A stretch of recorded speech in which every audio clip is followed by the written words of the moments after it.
जब नमक का नया विभाग बना और ईश्वर प्रदत्त वस्तु के व्यवहार करने का निषेध हो गया तो लोग चोरी छिपे इसका व्यापार करने लगे। अनेक प्रकार के छल प्रपंचों का सूत्रपात हुआ। कोई घूस से काम निकालता था, कोई चालाकी से। अधिकारियों के पौ 12 थे। पटवारीगिरी का सर्वसम्मानित पद छोड़ छोड़कर लोग इस विभाग की बरकंदाजी करते थे। इसके दारोगा पद के लिए तो वकीलों का भी जी ललचाता था। यह वह समय था जब अंग्रेजी शिक्षा और ईसाई मत को लोग एक ही वस्तु समझते थे। फारसी का प्राबल्य था। प्रेम की कथाएं और श्रृंगार के काव्य पढ़कर फारसीदा लोग सर्वोच्च पदों पर नियुक्त हो जाया करते थे। मुंशी वंशीधर भी जुलेखा की विरह कथा समाप्त करके सीरी और फरहाद के प्रेम वृतांत को नल और नील की लड़ाई और अमेरिका के आविष्कार से अधिक महत्व की बातें समझते हुए रोजगार की खोज में निकले। उनके पिता एक अनुभवी पुरुष थे। समझाने लगे, बेटा घर की दुर्दशा देख रहे हो, ऋण के बोझ से दबे हुए हैं। लड़कियां हैं, वे घास फूस की तरह बढ़ती चली जाती हैं। मैं कगारे पर का वृक्ष हो रहा हूँ, न मालूम कब गिर पड़ूं। अब तुम ही घर के मालिक मुख्तार हो। नौकरी में ओहदे की ओर ध्यान मत देना, यह तो पीर का मजार है। निगाह चढ़ावे और चादर पर रखनी चाहिए। ऐसा काम ढूंढना जहाँ कुछ ऊपरी आय हो। मासिक वेतन तो पूर्णमासी का चांद है जो एक दिन दिखाई देता है और घटते घटते लुप्त हो जाता है। ऊपरी आय बहता हुआ स्रोत है जिससे सदैव प्यास बुझती है। वेतन मनुष्य देता है, इसी से उसमें वृद्धि नहीं होती। ऊपरी आमदनी ईश्वर देता है, इसी से उसकी बरकत होती है। तुम स्वयं विद्वान हो, तुम्हें क्या समझाऊं? इस विषय में विवेक की बड़ी आवश्यकता है। मनुष्य को देखो, उसकी आवश्यकता को देखो और अवसर को देखो। उसके उपरांत जो उचित समझो करो। गरज वाले आदमी के साथ कठोरता करने में लाभ ही लाभ है, लेकिन बेगरज को दांव पर पाना जरा कठिन है। इन बातों को निगाह में बांध लो, यह मेरी जन्म भर की कमाई है। इस उपदेश के बाद पिताजी ने आशीर्वाद दिया। वंशीधर आज्ञाकारी पुत्र थे। ये बातें ध्यान से सुनी और तब घर से चल खड़े हुए। इस विस्तृत संसार में उनके लिए धैर्य अपना मित्र, बुद्धि अपनी पथ प्रदर्शक और आत्मावलंबन ही अपना सहायक था। लेकिन अच्छे शकुन से चले थे। जाते ही जाते नमक विभाग के दरोगा पद पर प्रतिष्ठित हो गए। वेतन अच्छा और ऊपरी आय का तो ठिकाना ही न था। वृद्ध मुंशी जी को सुख संवाद मिला तो फूले न समाये। महाजन कुछ नरम पड़े। कलवार की आशा लता लहलहाई। पड़ोसियों के हृदय में शूल उठने लगे। जाड़े के दिन थे और रात का समय। नमक के सिपाही चौकीदार नशे में मस्त थे। मुंशी वंशीधर को यहाँ आए अभी 6 महीनों से अधिक न हुए थे, लेकिन इस थोड़े समय में ही उन्होंने अपनी कार्यकुशलता और उत्तम आचार से अफसरों को मोहित कर लिया था। अफसर लोग उन पर बहुत विश्वास करने लगे। नमक के दफ्तर से 1 मील पूर्व की ओर जमुना बहती थी। उस पर नावों का एक पुल बना हुआ था। दारोगा जी किवाड़ बंद किए मीठी नींद सो रहे थे। अचानक आंख खुली तो नदी के प्रवाह की जगह गाड़ियों की गड़गड़ाहट तथा मल्लाहों का कोलाहल सुनाई दिया। वे उठ बैठे। इतनी रात गए गाड़ियां क्यों नदी के पार जाती हैं? अवश्य कुछ न कुछ गोलमाल है। तर्क ने भ्रम को पुष्ट किया। वर्दी पहनी, तमंचा जेब में रखा और बात की बात में घोड़ा बढ़ाए हुए पुल पर आ पहुँचे। गाड़ियों की एक लंबी कतार पुल के पार जाती देखी। डांट कर पूछा, किसकी गाड़ियां हैं? थोड़ी देर तक सन्नाटा रहा। आदमियों में कुछ कानाफूसी हुई। तब आगे वाले ने कहा, पंडित अलोपी दीन की। कौन पंडित अलोपी दीन? दातागंज के। मुंशी वंशीधर चौंके। पंडित अलोपी दीन इस इलाके के सबसे प्रतिष्ठित जमींदार थे। लाखों रुपए का लेन देन करते थे। इधर छोटे से बड़े कौन ऐसे थे जो उनके ऋणी न हो।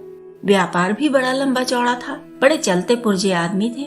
अंग्रेज अफसर उनके इलाके में शिकार खेलने आते और उनके मेहमान होते। 12 मास सदाव्रत चलता था। मुंशी ने पूछा, गाड़ियां कहाँ जाएंगी? उत्तर मिला, कानपुर। लेकिन इस प्रश्न पर कि इनमें क्या है, सन्नाटा छा गया। दारोगा साहब का संदेह और बढ़ा। कुछ देर तक उत्तर की बाट देखकर वह जोर से बोले, क्या तुम सब गूंगे हो गए हो? हम पूछते हैं इनमें क्या लदा है? जब इस बार भी कोई उत्तर न मिला तो उन्होंने घोड़े को एक गाड़ी से मिलाकर बोरे को टटोला। भ्रम दूर हो गया। यह नमक के डेले थे। पंडित अलोपी दीन अपने सजीले रथ पर सवार कुछ सोते कुछ जागते चले आते थे। अचानक कई गाड़ी वालों ने घबराए हुए आकर जगाया और बोले, महाराज, दरोगा ने गाड़ियां रोक दी हैं और घाट पर खड़े आपको बुलाते हैं। पंडित अलोपी दीन का लक्ष्मी जी पर अखंड विश्वास था। वह कहा करते थे कि संसार का तो कहना ही क्या, स्वर्ग में भी लक्ष्मी का ही राज्य है। उनका यह कहना यथार्थ ही था। न्याय और नीति सब लक्ष्मी के ही खिलौने हैं। इन्हें वह जैसे चाहती हैं नचाती हैं। लेटे ही लेटे गर्व से बोले, चलो हम आते हैं। यह कहकर पंडित जी ने बड़ी निश्चिंतता से पान के बीड़े लगाकर खाए। फिर लिहाफ ओढ़े हुए दरोगा के पास आकर बोले, बाबूजी आशीर्वाद, कहिए हमसे ऐसा कौन सा अपराध हुआ कि गाड़ियां रोक दी गईं? हम ब्राह्मणों पर तो आपकी कृपा दृष्टि रहनी चाहिए। वंशीधर रुखाई से बोले, सरकारी हुक्म। पंडित अलोपी दीन ने हंसकर कहा, हम सरकारी हुक्म को नहीं जानते और न सरकार को। हमारे सरकार तो आप ही हैं। हमारा और आपका तो घर का मामला है। हम कभी आपसे बाहर हो सकते हैं? आपने व्यर्थ का कष्ट उठाया। यह हो नहीं सकता कि इधर से जाएं और इस घाट के देवता को भेंट न चढ़ावें। मैं तो आपकी सेवा में स्वयं ही आ रहा था। वंशीधर पर ऐश्वर्य की मोहिनी वंशी का कुछ प्रभाव न पड़ा। ईमानदारी की नई उमंग थी। कड़क कर बोले, हम उन नमक हरामों में नहीं हैं जो कौड़ियों पर अपना ईमान बेचते फिरते हैं। आप इस समय हिरासत में हैं। आपको कायदे के अनुसार चलना होगा। बस मुझे अधिक बातों की फुर्सत नहीं है। जमादार बदलू सिंह, तुम इन्हें हिरासत में ले चलो, मैं हुक्म देता हूँ। पंडित अलोपी दीन स्तंभित हो गए। गाड़ी वालों में हलचल मच गई। पंडित जी के जीवन में कदाचित यह पहला ही अवसर था कि पंडित जी को ऐसी कठोर बातें सुननी पड़ी। बदलू सिंह आगे बढ़ा, किंतु रौब के मारे यह साहस न हुआ कि उनका हाथ पकड़ सके। पंडित जी ने धर्म को धन का ऐसा निरादर करते कभी न देखा था। विचार किया कि यह अभी उद्दंड लड़का है, माया मोह के जाल में अभी नहीं पड़ा, अल्हड़ है, झिझकता है। बहुत दीन भाव से बोले, बाबू साहब ऐसा न कीजिए, हम मिट जाएंगे, इज्जत धूल में मिल जाएगी। हमारा अपमान करने से आपके हाथ क्या आएगा? हम किसी तरह आपसे बाहर थोड़े ही हैं। वंशीधर ने कठोर स्वर में कहा, हम ऐसी बातें नहीं सुनना चाहते। अलोपी दीन ने जिस सहारे को चट्टान समझ रखा था वह पैरों के नीचे खिसकता हुआ मालूम हुआ। स्वाभिमान और धन ऐश्वर्य की कड़ी चोट लगी, किंतु अभी तक धन की सांख्यिक शक्ति का पूरा भरोसा था। अपने मुख्तार से बोले, लाला जी 1000 के नोट बाबू साहब की भेंट करो। आप इस समय भूखे सिंह हो रहे हैं। वंशीधर ने गर्म होकर कहा, 1000 नहीं, 1,00,000 भी मुझे सच्चे मार्ग से नहीं हटा सकते। धर्म की इस बुद्धिहीन दृढ़ता और देव दुर्लभ त्याग पर मन बहुत झुंझलाया। अब दोनों शक्तियों में संग्राम होने लगा। धन ने उछल उछल कर आक्रमण करने शुरू किए। 1 से 5, 5 से 10, 10 से 15 और 15 से 20,000 तक नौबत पहुंची। किंतु धर्म अलौकिक वीरता के साथ बहुसंख्यक सेना के सम्मुख अकेला पर्वत की भांति अटल अविचलित खड़ा रहा। अलोपी दीन निराश होकर बोले, अब इससे अधिक मेरा साहस नहीं, आगे आपको अधिकार है। वंशीधर ने अपने जमादार को ललकारा। बदलू सिंह मन में दारोगा जी को गालियां देता हुआ पंडित अलोपी दीन की ओर बढ़ा। पंडित जी घबरा कर 2-3 कदम पीछे हट गए। अत्यंत दीनता से बोले, बाबू साहब, ईश्वर के लिए मुझ पर दया कीजिए। मैं 25,000 पर निपटारा करने को तैयार हूँ। असंभव बात है। किसी तरह भी संभव नहीं। 30,000 पर? किसी तरह भी संभव नहीं। क्या 40,000 पर भी नहीं? 40,000 नहीं, 40 लाख पर भी असंभव है। बदलू सिंह, इस आदमी को हिरासत में ले लो। अब मैं एक शब्द भी नहीं सुनना चाहता। धर्म ने धन को पैरों तले कुचल डाला। अलोपी दीन ने एक हृष्ट पुष्ट मनुष्य को हथकड़ियां लिए हुए अपनी तरफ आते देखा। चारों ओर निराश और कातर दृष्टि से देखने लगे। इसके बाद मूर्छित होकर गिर पड़े। दुनिया सोती थी पर दुनिया की जीभ जागती थी। सवेरे देखिए तो बालक वृद्ध सबके मुंह से यही बात सुनाई देती थी। जिसे देखिए वही पंडित जी के इस व्यवहार पर टीका टिप्पणी कर रहा था। निंदा की बौछारें हो रही थी, मानो संसार से अब पापी का पाप कट गया। पानी को दूध के नाम से बेचने वाला ग्वाला कल्पित रोजनामचे भरने वाले अधिकारी वर्ग, रेल में बिना टिकट सफर करने वाले बाबू लोग, जाली दस्तावेज बनाने वाले सेठ और साहूकार, सब के सब देवताओं की भांति गर्दनें चला रहे थे। जब दूसरे दिन पंडित अलोपीदीन अभियुक्त होकर कांस्टेबलों के साथ हाथों में हथकड़ियां, हृदय में ग्लानि और क्षोभ भरे, लज्जा से गर्दन झुकाए अदालत की तरफ चले तो सारे शहर में हलचल मच गई। मेलों में कदाचित आंखें इतनी व्यग्र न होती होंगी। भीड़ के मारे छत और दीवार में कोई भेद न रहा, किंतु अदालत में पहुंचने की देर थी। पंडित अलोपीदीन इस अगाध वन के सिंह थे। अधिकारी वर्ग उनके भक्त, अमले उनके सेवक, वकील मुख्तार उनके आज्ञा पालक और अर्दली, चपरासी तथा चौकीदार तो उनके बिना मोल के गुलाम थे। उन्हें देखते ही लोग चारों तरफ से दौड़े। सभी लोग विस्मित हो रहे थे, इसलिए नहीं कि अलोपीदीन ने यह कर्म किया, बल्कि इसलिए कि यह कानून के पंजे में कैसे आए। ऐसा मनुष्य जिसके पास असाध्य साधन करने वाला धन और अनन्य वाचालता हो, वह क्यों कानून के पंजे में आए। प्रत्येक मनुष्य उनसे सहानुभूति प्रकट करता था। बड़ी तत्परता से इस आक्रमण को रोकने के निमित्त वकीलों की एक सेना तैयार की गई। न्याय के मैदान में धर्म और धन में युद्ध ठन गया। वंशीधर चुपचाप खड़े थे। उनके पास सत्य के सिवा न कोई बल था, न स्पष्ट भाषण के अतिरिक्त कोई शास्त्र। गवाह थे, किंतु लोभ से डांवाडोल। यहाँ तक कि मुंशी जी को न्याय भी अपनी ओर कुछ खिंचा हुआ सा दिख पड़ता था। वह न्याय का दरबार था, परंतु उसके कर्मचारियों पर पक्षपात का नशा छाया हुआ था। किंतु पक्षपात और न्याय का क्या मेल। जहाँ पक्षपात हो वहाँ न्याय की कल्पना नहीं की जा सकती। मुकदमा शीघ्र ही समाप्त हो गया। डिप्टी मजिस्ट्रेट ने अपनी तजवीज में लिखा, पंडित अलोपीदीन के विरुद्ध दिए गए प्रमाण निर्मूल और भ्रमात्मक हैं। वह एक बड़े भारी आदमी हैं। यह बात कल्पना के बाहर है कि उन्होंने थोड़े लाभ के लिए ऐसा दुस्साहस किया हो। यद्यपि नमक के दरोगा मुंशी वंशीधर का अधिक दोष नहीं है, लेकिन यह बड़े खेद की बात है कि उसकी उद्दंडता और विचारहीनता के कारण एक भले मानुष को कष्ट झेलना पड़ा। हम प्रसन्न हैं कि वह अपने काम में सजग और सचेत रहता है, किंतु नमक के मुकदमे की बढ़ी हुई नमक से हलाली ने उसके विवेक और बुद्धि को भ्रष्ट कर दिया। भविष्य में होशियार रहना चाहिए। वकीलों ने यह फैसला सुना और उछल पड़े। पंडित अलोपीदीन मुस्कुराते हुए बाहर निकले। स्वजन बांधवों ने रुपए की लूट की।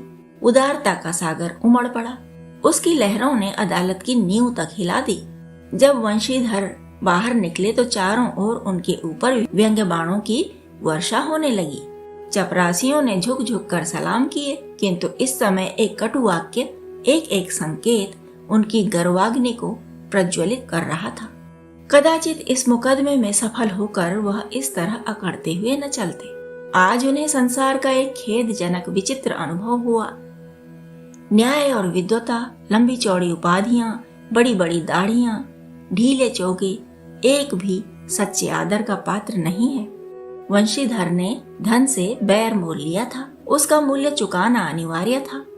कठिनता से एक सप्ताह बीता होगा कि मुअत्तली का परवाना आ पहुंचा। कार्यपरायणता का दंड मिला। बेचारे भग्न हृदय शोक और खेद से व्यथित घर को चले। बूढ़े मुंशी जी तो पहले ही से कुड़बुड़ा रहे थे कि चलते चलते इस लड़के को समझाया था, लेकिन इसने एक न सुनी। सब मनमानी करता है। हम तो कलवार और कसाई के तगादे सहे, बुढ़ापे में भगत बनकर बैठे और वहाँ बस वही सूखी तनख्वाह। हमने भी तो नौकरी की है और कोई ओहदेदार नहीं थे, लेकिन काम किया, दिल खोल कर किया, और आप ईमानदार बनने चले हैं। घर में चाहे अंधेरा हो, मस्जिद में अवश्य दिया जलाएंगे। खेद ऐसी समझ पर पढ़ना लिखना सब अकारत गया। इसके थोड़े ही दिनों बाद जब मुंशी वंशीधर इस दुरावस्था में घर पहुँचे और बूढ़े पिताजी ने समाचार सुना तो सिर पीट लिया। बोले, जी चाहता है कि तुम्हारा और अपना सिर फोड़ लूं। बहुत देर तक पछता पछता कर हाथ मलते रहे। क्रोध में कुछ कठोर बातें भी कहीं, और यदि वंशीधर वहाँ से टल न जाता तो अवश्य ही यह क्रोध विकट रूप धारण करता। वृद्ध माता को भी दुख हुआ। जगन्नाथ और रामेश्वर यात्रा की कामनाएं मिट्टी में मिल गईं। पत्नी ने कई दिनों तक सीधे मुंह बात तक नहीं की। इसी प्रकार एक सप्ताह बीत गया। संध्या का समय था। बूढ़े मुंशी जी बैठे बैठे राम नाम की माला जप रहे थे। इसी समय उनके द्वार पर सजा हुआ रथ आकर रुका। हरे और गुलाबी पर्दे, पछैये बैलों की जोड़ी, उनकी गर्दन में नीले धागे, सींग पीतल से जड़े हुए। कई नौकर लाठियां कंधों पर रखे साथ थे। मुंशी जी अगवानी को दौड़े, देखा तो पंडित अलोपीदीन हैं। झुककर दंडवत की और लल्लो चप्पो की बातें करने लगे। हमारा भाग्य उदय हुआ जो आपके चरण इस द्वार पर आए। आप हमारे पूज्य देवता हैं। आपको कौन सा मुंह दिखावें? मुंह में तो कालिख लगी हुई है, किंतु क्या करें, लड़का अभागा कपूत है, नहीं तो आपसे क्या मुंह छिपाना पड़ता। ईश्वर ने संतान चाहे रखे, पर ऐसी संतान न दे। अलोपीदीन ने कहा, नहीं भाई साहब, ऐसा न कहिए। मुंशी जी ने चकित होकर कहा, ऐसी संतान को और क्या कहूँ? अलोपीदीन ने वात्सल्यपूर्ण स्वर में कहा, कुल तिलक और पुरखों की कीर्ति उज्जवल करने वाले संसार में ऐसे कितने धर्मपरायण मनुष्य हैं जो धर्म पर अपना सब कुछ अर्पण कर सकें। पंडित अलोपीदीन ने वंशीधर से कहा, दरोगा जी, इसे खुशामद न समझिए। खुशामद करने के लिए मुझे इतना कष्ट उठाने की जरूरत न थी। उस रात को आपने अपने अधिकार बल से अपनी हिरासत में लिया था, किंतु आज मैं स्वेच्छा से आपकी हिरासत में आया हूँ। मैंने हजारों रईस और अमीर देखे, हजारों उच्च पदाधिकारियों से काम पड़ा, किंतु परास्त किया तो आपने। मैंने सबको अपना और अपने धन का गुलाम बनाकर छोड़ दिया। मुझे आज्ञा दीजिए कि आपसे कुछ विनय करूं। वंशीधर ने अलोपीदीन को आते देखा तो उठकर सत्कार किया, किंतु स्वाभिमान सहित। समझ गए कि यह महाशय मुझे लज्जित करने और जलाने आए हैं। क्षमा प्रार्थना की चेष्टा नहीं की, वरन उन्हें अपने पिता की यह ठकुर सुहाती की बात असह्य सी प्रतीत हुई। पर पंडित जी की बातें सुनी तो मन की मैल मिट गई। पंडित जी की ओर उड़ती हुई दृष्टि से देखा, सद्भाव झलक रहा था। गर्व ने अब लज्जा के सामने सिर झुका दिया। शर्माते हुए बोले, यह आपकी उदारता है जो ऐसा कहते हैं। मुझसे जो कुछ अविनय हुई है उसे क्षमा कीजिए। मैं धर्म की बेड़ी में जकड़ा हुआ था, नहीं तो वैसे मैं आपका दास हूँ। जो आज्ञा होगी वह मेरे सिर माथे पर। अलोपीदीन ने विनीत भाव से कहा, नदी तट पर आपने मेरी प्रार्थना नहीं स्वीकार की थी, किंतु आज स्वीकार करनी पड़ेगी। वंशीधर बोले, मैं किस योग्य हूँ, किंतु जो कुछ सेवा मुझसे हो सकेगी उसमें त्रुटि न होगी। अलोपीदीन ने एक स्टाम्प लगा हुआ पत्र निकाला और उसे वंशीधर के सामने रख कर बोले, इस पद को स्वीकार कीजिए और अपने हस्ताक्षर कर दीजिए। मैं ब्राह्मण हूँ, जब तक यह सवाल पूरा न कीजिएगा द्वार से न हटूंगा। मुंशी वंशीधर ने उस कागज को पढ़ा तो कृतज्ञता से आंखों में आंसू भर आए। पंडित अलोपीदीन ने उनको अपनी सारी जायदाद का स्थायी मैनेजर नियत किया था। 6000 वार्षिक वेतन के अतिरिक्त रोजाना खर्च अलग, सवारी के लिए घोड़ा, रहने को बंगला, नौकर चाकर मुफ्त। कंपित स्वर में बोले, पंडित जी, मुझ में इतनी सामर्थ्य नहीं है कि आपकी उदारता की प्रशंसा कर सकूं, किंतु ऐसे उच्च पद के योग्य नहीं हूँ। अलोपीदीन हंसकर बोले, मुझे इस समय एक अयोग्य मनुष्य की ही जरूरत है।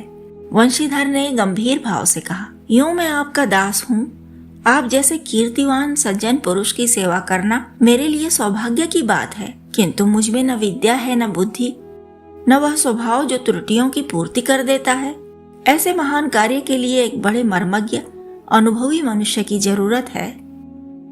अलोपीदीन ने कलमदान से कलम निकाली और उसे वंशीधर के हाथ में देकर बोले, न मुझे विद्वता की चाह है, न अनुभव की, न मर्मज्ञता की, न कार्यकुशलता की।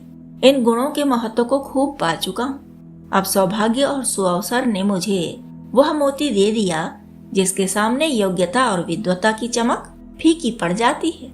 यह कलम लीजिए, अधिक सोच विचार न कीजिए, दस्तखत कर दीजिए। परमात्मा से यही प्रार्थना है कि वह आपको सदैव वही नदी के किनारे वाला बेमुरावत, उद्दंड, कठोर परंतु धर्मनिष्ठ दारोगा बनाए रखे। वंशीधर की आंखें डबडबा आईं। हृदय के संकुचित पात्र में इतना एहसान न समा सका। एक बार फिर पंडित जी की ओर भक्ति और श्रद्धा की दृष्टि से देखा और कांपते हुए हाथ से मैनेजरी के कागज पर हस्ताक्षर कर दिए। अलोपीदीन ने प्रफुल्लित होकर उन्हें गले लगा लिया।